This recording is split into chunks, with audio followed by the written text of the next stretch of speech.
Welcome to Think Big with Dan and Qasim. Join hosts Dan Melnick and Qasim Masood as they explore big ideas, limitless possibilities, and engage with visionaries, entrepreneurs, and thought leaders who dare to dream big, get inspired, motivated, and find practical tips for personal growth.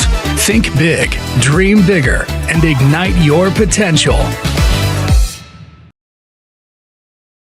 Welcome to Think Big with Dan and Qasim, and our guest today is Erikka. So Erikka, if you want to share with us where you live and what you do for a living. Yes, I live in Austin, Texas, and I'm the founder of a product called Nose Love. It's an organic moisturizer for the inside of your nose. It has a wand applicator, and it's actually housed in a biodegradable sugarcane tube. Amazing. So what inspired you to start this business? Like, what gave you this idea? Well, last year, I don't know if you've known the cedar allergies in Austin yet, but last year I was getting over a cold right at the same time that cedar hit in town. And the way it affected me is when I walked outdoors, the air outside would actually burn the inside of my nose. It would sting really badly. I couldn't breathe outside. When I had to run errands, I had to actually plug my nose because I was so uncomfortable from it. By the time that I got done for my day of running errands, I didn't know what to do to soothe my nose. And in the past, I've lived in Aspen, Colorado, where people there in high altitude use petroleum jelly or Aquaphor on the inside of their noses to either hydrate or protect the hydration inside of their nose. I'm a two-time cancer survivor. I would not normally put petroleum on the inside of my body or really anywhere on my body, but petroleum byproduct. But I was so desperate that I did. I just put it in there. I didn't know what to do. It helped a little bit, but not really. So I just kind of wiped it off and said, okay, let's just find something else. I've always been very interested in organic oils as skincare. So I had a lot of products like that in my pantry. And I started experimenting with them. You know, I'd seen online that coconut oil is good to put on inside your nose for dry nose. I like features of that, but it really didn't help all that much. And I didn't like how easily it melts. It kind of slides down as you're breathing and heating it up. So I started formulating. I made a little concoction for myself for the night so I could go to sleep. I woke up the next day and it hit me like a ton of bricks that people could use this product to hydrate their noses in high altitude. And it was heaven sent in a sense. I immediately had my font, the name of the company. I mean, it just kind of all came to me the next day. And so I spent a couple of months formulating the product, learning everything that I could about natural oils and the way they interact with the skin and one another and how they play together. And I made a product. I went to Park City to demo it and got a great response from the locals, not as much from the tourists, because I was there on a Thursday and a lot of people were arriving on Thursday. So they hadn't a chance to get the dry air to a point where it was irritating their noses. And really, my product is not for everyone. Not everyone has a dry nose or an irritated nose. And those people, I think that I love them. Good for them. I think that that is wonderful. But if you have a nose issue, you do. I'm somebody who's always had a very sensitive nose and allergies. So that's kind of the fun thing about selling my product is that immediately when people see a nose on the label of a product, they get really excited because there aren't that many products on the market for this issue. Amazing. Yeah, I think the best companies are started when people solve their own problem, and the fact that you're able to go out there and solve something for yourself is really impressive. So I'm just curious, obviously that you were out demoing in Park City and different places. So what do things kind of look like today? Are you mostly direct to consumer? Do you sell in retail stores or certain gift shops? Like, what is your kind of main business model? Yeah, so I had an MVP about couple thousand units of it. And I've been selling direct to consumer. I'm in 2 different retail establishments, or I started out in, and one's a spa, one's a little retail store, a little boutique. And I was having a problem getting manufacturing done for me. You know, that takes a while to get that. And so I was slowed down by that process, and that's kind of moving along now. But what we really wanted to do was a launch in Aspen. So we launched in Aspen in July because that's where I first envisioned it. I know Aspen, I know the flow of the town. It was me and my husband and our kids and their friends, and we just went out and just handed a sample out to anybody who would listen to us. And we had such an amazing response. My number one target for my company was Carl's Pharmacy there. We got into Carl's Pharmacy that very first day that we sampled them. They loved the product. And since then, we're just getting these biodegradable tubes in and getting them filled and ready to go to market. We're heading to Newtopia now in a week or so in Denver, and we're going to see if we can pick up some retail accounts. But really, the focus has been direct to consumer. I see this in every single stocking. I see it as a perfect Hanukkah gift for any outdoor enthusiast. I think that our season is going to be wintertime. I'm not positive about that. We'll see what happens once the product gets going, but it's a very natural fit for wintertime. So we've been on kind of a hectic schedule trying to get our product ready to go for buying for wintertime. And we're making it, but it's been a lot. But is it more effective in like certain climates or parts of the country? Like obviously, like just as I'm talking earlier, like I'm originally from Chicago, so I feel like up north, like I went to college in Wisconsin, like it's much more relevant. Where do you see it like as a product that can be sold like even here in Texas? I do think it's more natural for the northern climates. I do have a following here in Texas. It's mostly people who are using it. I'm not an allergy product, but a lot of people use it to soothe their allergy irritated noses here. But I have always envisioned it kind of in the north and in the mountains. But I also have a lot of clients now in Arizona. And I don't know anything about Arizona like that. I'm going to have to shift my focus to Arizona because I have a lot of people there wanting it. That hadn't even occurred to me. My clients are the people who tell me who I should market to. People who have CPAPs oftentimes have irritated noses, so this could be a soothing product for them. There are firefighters that are using it. There are pilots that are using it.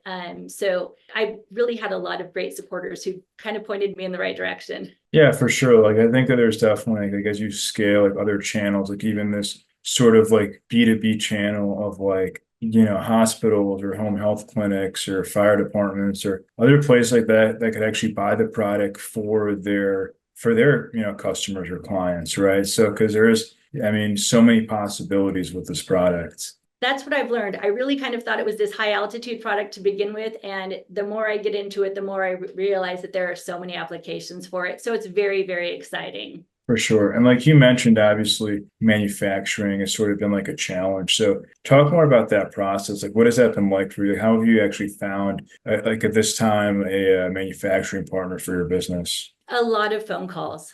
A lot of just deep dive Googling, just I'm sure that there's some sort of resource out there that I don't know what it is, but it took by the time that the person who I work with in Florida, who is fabulous, who manufactures the formula for me, by the time that he answered the phone, I'd been on calling people for about 2 months nonstop. And I would felt lucky if I even got an answering machine or a voicemail. It would just ring and ring and ring.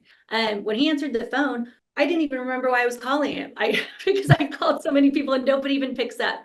So it really, at least for me, the way I went about it, it just took a lot of tenacity to find him. And I just am so grateful for him because he's a fabulous partner and he has helped me avoid so many pitfalls.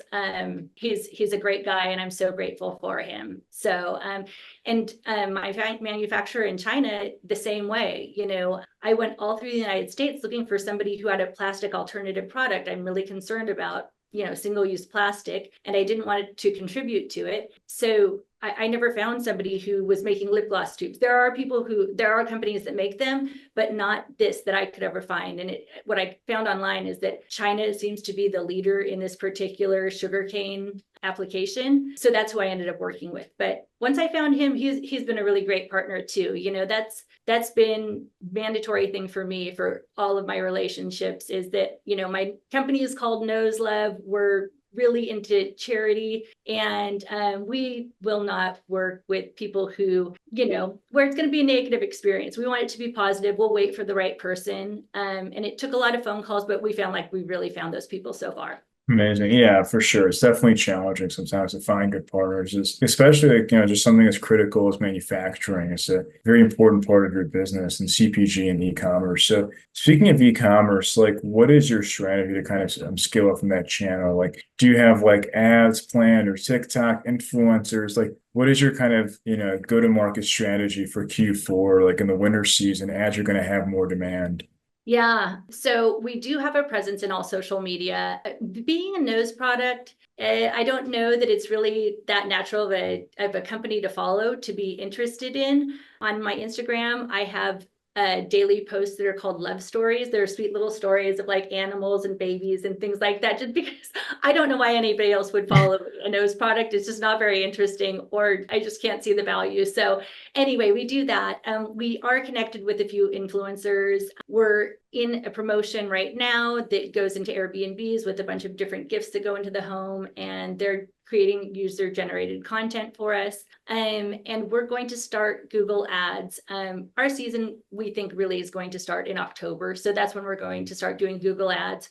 We are going to be on Amazon at that time. We're going to be launching on Amazon within the next month. And, we'll just see what happens when we go to Newtopia now. It's going to be very interesting to see what going there as a backpack brand and handing out samples turns up for us. Right. So I guess like when you're selling online, obviously like there's always a challenge with like average order value just to justify the ad spend, right? So it's like, do you typically like sell them like, 2 tubes or a pack of 5, or like what does that look like? Yeah, we have scaled back from that as we were waiting for our final product to come in, and people are just buying one, paying $5 shipping. I don't know where the people are coming from yet. We haven't set up those logistics. It's basically just me doing this company, and my son does tech for me. So it's up there, and they kind of just keep coming. I'm delighted every single time that an order comes in, and I'm not positive that I'm comfortable yet asking people how they found me. I don't know why, from a customer service standpoint, like I feel kind of like I don't want to harass them. I'm just so grateful for their business, but I am going to be working on figuring all of that out and streamlining that information. But we have not used any of those tools yet. We just are kind of gratefully sending things out. And after Newtopia now will show us a lot around what we need to do this year. So after that, that's when we're going to really get after it. For sure, yeah. I think it's like an amazing feeling when like somebody random that you don't know is buying from your website, and you're like, I don't know this person, but they're a customer. It's so cool. Like, how do they find me? Yes, it's so exciting. I mean, it really is. And I know I will find a graceful way to say it and feel comfortable doing it. It really isn't that much of an imposition. But again, I'm just so grateful. I'm just happy to have what I have right now, and to see that the product is being so well received. For sure. So what would you say is like the one biggest piece of advice that you wish you knew before you started this business? Probably to start searching for that manufacturer on day one. That's been our biggest holdup. And I think that is so key to anything that you do. I'm naturally inclined. I went to school for fashion design, and I used to work in advertising. So all of that advertising marketing stuff is very natural for me. And I feel confident kind of expressing my own, look or way or feeling for the company. I never went to any sort of groups to ask for their advice. Do you like this? I just kind of went what I believed in. Right. But I should have started looking for manufacturers sooner. And I think taking advantage of those tools, I would have done sooner too. The tools that you're talking about, figuring out SEO and all of that. I probably should have started a little bit sooner on that too. Hey y'all, it's Dan Melnick, the CEO of Zing. And I wanted to share a special offer for all of our listeners. Right now, if you need software development services, we'll give you 2 weeks of a free trial. Do you need to update your website? Do you want to build a mobile app? Do you want to update something that you've been working on for a long time? We've worked in a high-level technologies like AI, machine learning, blockchain. So shoot me a text, 817-874-2208. Thank you.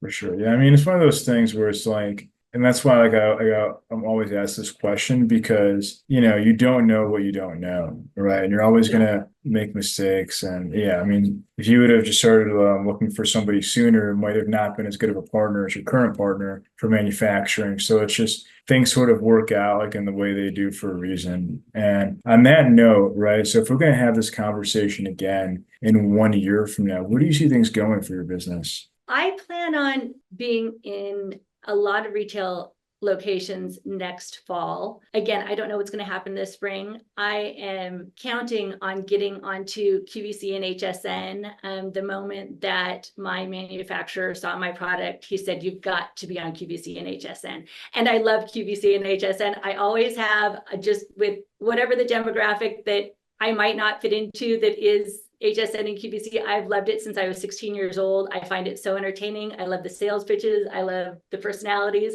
So I think that my product would do really well there. So I'm hoping to be there too. Would you want to be on Shark Tank as well? I am speaking with an associate about Shark Tank next week. So I would love to be on Shark Tank as well. Yeah, I think it's kind of like a natural fit, Shark Tank and QVC, and it's definitely like, your product is made for TV, that's for sure. I think so too. Thank you for saying that. Thank you. Yeah, I really hope we get a chance to reach people with it because it really does provide a lot of relief. And that makes me feel so good to be able to help people and also help the organization, which I support, which is International Justice Mission. Over a dollar from every bottle of Nose Love that's sold goes to International Justice Mission. And that keeps me going too. I really believe in everything that they're doing. And I'm thrilled to have the opportunity to support them. Amazing. So if somebody watching this wanted to buy some nose love or reach out to you, do you mind sharing your website or social media, or I guess just best ways to get in contact? You bet. Happy to. Nose-Love, L-U-V is my website. I'm Erikka, E-R-I-K-K-A at Nose-Love. And we're on social, Nose.love, I think. I'm not sure that we have them all perfectly matching, but there's nobody else that's Nose L-U-V out there. So yeah, I would love for people to follow us, reach out to me. I love bringing other entrepreneurs up. I've been sharing my experience with other entrepreneurs in town, and I love the community. I think it's really inspiring. Amazing. Well, Erikka, thank you so much for your time and appreciate you joining our show today. Oh, thank you so much. Have a great day. Thanks, you too.